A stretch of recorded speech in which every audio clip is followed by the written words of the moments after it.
चल, exercise 2.4 question number 13 क्या दिया हुआ है। ये इसमें बोला गया है if x plus y plus z zero है तो आपको बताना है कि x cube plus y cube plus z cube जो है वो 3xyz हो जाएगा। तो ये भी एक क्या है, आप एक आइडेंटिटी है ना, ये भी एक फॉर्मूला है। तो हमने इस फॉर्मूले को डिराइव करना है, इसको बताना है कैसे आए। अच्छा, इसमें ये कंडीशन होती है इसके साथ, मतलब ये फॉर्मूला तभी लगेगा जब इन तीनों को प्लस करके जीरो आए। अगर जीरो नहीं आता है तो ये फॉर्मूला किसी काम का नहीं है ना। तो हमको इसकी हेल्प से ये निकालना है, मतलब ये हमारा रहा क्वेश्चन और ये रहा हमारा आंसर। शो दैट, मतलब ये प्रूव करना है हमको। तो चलो पहले ये वाला लिख लेते हैं। अब देखो स्टार्ट करना कैसे है, जैसे x plus y plus z दिया हुआ है जीरो, ये दिया हुआ है। अब हमको ये सॉल्व करना है तो हम आइडिया कहाँ से लगाएंगे, आइडिया ये लगाएंगे कि इसकी पावर देखो कितनी है, 3 है। तो सिंपल सी बात है, इसमें कौन सा फॉर्मूला लग रहा होगा, क्यूब वाला, क्योंकि ये निकालना है ना हमने, इससे ये निकालना है। तो इनमें पावर 3 दिख रही है तो इसको पावर 3 में कन्वर्ट करना होगा। अब आपको पता है मैथ्स में क्या होता है, अगर आप एक साइड पूरे का क्यूब करते हो तो उधर वाले का भी क्यूब हो जाएगा। अगर हम यहाँ पूरे का क्यूब करते हैं तो फिर a प्लस बी प्लस सी का होल क्यूब, ये फॉर्मूला हमारे पास है नहीं। तो इसमें से एक को दूसरी साइड लेके जाना है क्या करना है, जैसे x प्लस वाई को यही रखा और z को हम उधर लेके चले तो ये प्लस का z क्या हो जाएगा, माइनस का z हो जाएगा। और इसको इक्वेशन 1 भी बोल देना साथ में, क्योंकि ये भी हमारे काम का है। अच्छा, अब क्या होगा, अब हमको क्यूब दिख रहा है ना, तो यहाँ पे लिखेंगे हम क्यूबिक क्यूब बोथ साइड, दोनों साइड क्यूब कर लिया हमने। अब क्यूब कैसे करते हैं, अब यहाँ पे भी एक बेसिक आता है। जब भी क्यूब करना होता है तो इक्वल के इधर जितने हैं सब का पूरे पे ब्रैकेट लगाना है कुछ ऐसे, फिर क्यूब करना है। ऐसे नहीं करना कि अलग अलग अंदर अंदर नहीं, सब पे इक्वल के दूसरी साइड जितने हैं पूरे पे क्यूब, ये हो गया। अब a प्लस बी का होल क्यूब का फॉर्मूला याद होना चाहिए, क्या होता है, ए क्यूब यानी पहले वाले का क्यूब प्लस दूसरे वाले का क्यूब, है ना, फिर प्लस, अच्छा अगर ये वाला लगाए 3ab और ब्रैकेट में a प्लस बी, दो फॉर्मूले है ना, एक ये भी है, एक इसको अंदर मल्टीप्लाई करें तो वो आ जाएगा, एक ये वाला भी है, इस वाले को ही क्यों, इसका भी लॉजिक है, अभी पता चल जाएगा नीचे वाली लाइन में, है ना। अच्छा, इक्वल का इक्वल, माइनस का क्यों क्या होगा, माइनस ही होता है ना, माइनस इंटू माइनस क्या होगा, माइनस माइनस का प्लस, और ये माइनस तो है, अब प्लस माइनस का माइनस, तो कितना हो गया उसका क्यूब, माइनस ही होगा, माइनस का क्यूब माइनस। अब जेड का क्यूब क्या हो जाएगा हमारा, जेड क्यूब, ये आ गया। अच्छा, इसको भी देखते रहना बीच बीच में, ये हमारा आंसर है। तो देखो ये तो आ गया, एक्स क्यूब हमको मिल गया प्लस वाई क्यूब भी मिल गया है। अच्छा, हम इसको इधर लाएंगे तो ये इधर इधर आ गया, तो ये प्लस का जेड क्यूब ये भी हो गया, प्लस का हो जाएगा ना, इधर आएगा तो ये 3 तो हमको मिल गए। लेकिन इसका क्या होगा, प्लस 3xy, तो ठीक है, देखो 3xy ये भी मिल गया, जेड एक्स्ट्रा आ रहा है इधर, और इधर क्या आ रहा है, ये x प्लस वाई ये एक्स्ट्रा आ रहा है। अब आपको पता है आपने एक इक्वेशन बनाई है ऊपर, और उस इक्वेशन में x प्लस वाई कितना है, माइनस जेड है, देखो तो x plus y minus z है।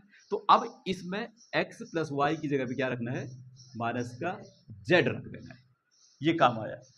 तो इज इक्वल टू माइनस, अच्छा इज इक्वल टू, तो ये तो इस साइड आ गया, अब यहाँ पे कुछ भी नहीं बचा। अच्छा, इसके साइड में लिख देना फ्रॉम इक्वेशन 1, क्योंकि यहाँ पे हमने इक्वेशन 1 का यूज किया था। अच्छा, अब थोड़ा और सॉल्व करते हैं, x cube plus y cube plus z cube. अब यहाँ पे रुक जाइए थोड़ा, यहाँ पे दो साइन दिख रहे हैं, प्लस माइनस का माइनस, तो 3xy और ये जेड भी आ गया हमारे साथ, ये हो गया 0, इतना हो गया अभी। अब लास्ट स्टेप देखो, यहाँ पे जो है ना ये 3xyz दूसरी साइड है, तो इसको हम दूसरी साइड लेके चलते हैं, तो x cube plus y cube plus z cube. अब इसको दूसरी साइड लेके जाएंगे तो माइनस का प्लस हो जाएगा, 3xyz, और यही हमको क्या करना था, प्रूव करना था। तो ये आ गया हमारा, ठीक है। अच्छा, अब देखो क्या है क्वेश्चन नंबर 14 में क्या करना है, विदाउट कैलकुलेटिंग, मतलब इसको कैलकुलेट नहीं करना है। जैसे -12 की पावर 3 है ना, तो -12 को 3 बार लिख दिया, फिर इसको भी, फिर ये, वो नहीं करना है।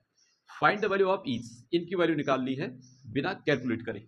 अच्छा, इसमें फॉर्मूला क्या है, ये इसका क्यूब दिख रहा है, इसका भी क्यूब दिख रहा, इसका भी क्यूब दिख रहा। तो ऐसा वाला ये देखा आपने, x cube plus y cube plus z cube, ये होता है। अभी प्रूव करा हमने। तो जब तीनों का क्यूब देखिए एक साथ, तो ये वाला फॉर्मूला सीधे ही।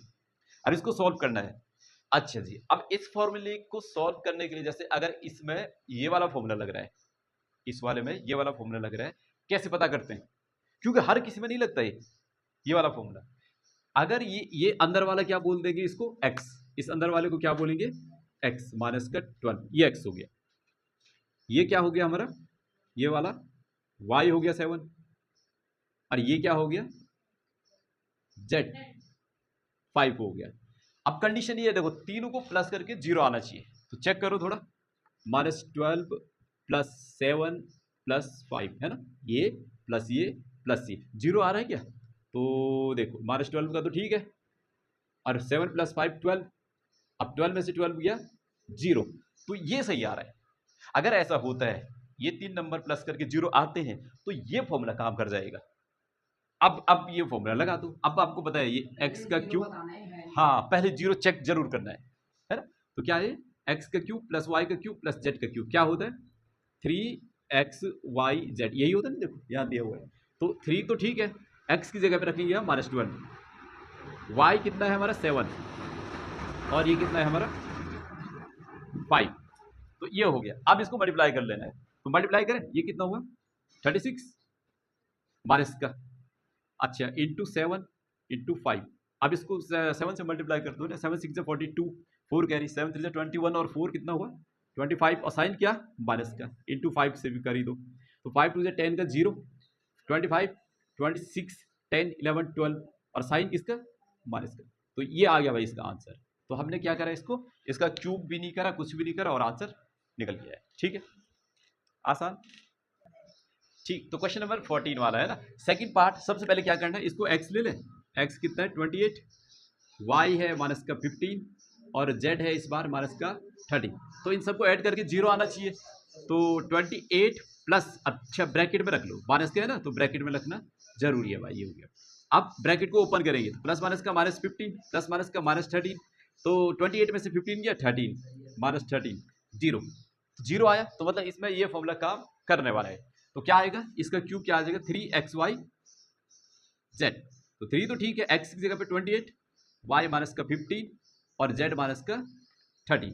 तो चलो 28 को 3 से करेंगे तो कितना आ रहा है 84, मल्टीप्लाई माइनस का 15, या ब्रैकेट में रख सकते हैं। 84 को 15 से करने पे कितना आया था हमारा 1260 माइनस का, अच्छा जी, और ब्रैकेट में माइनस का 30।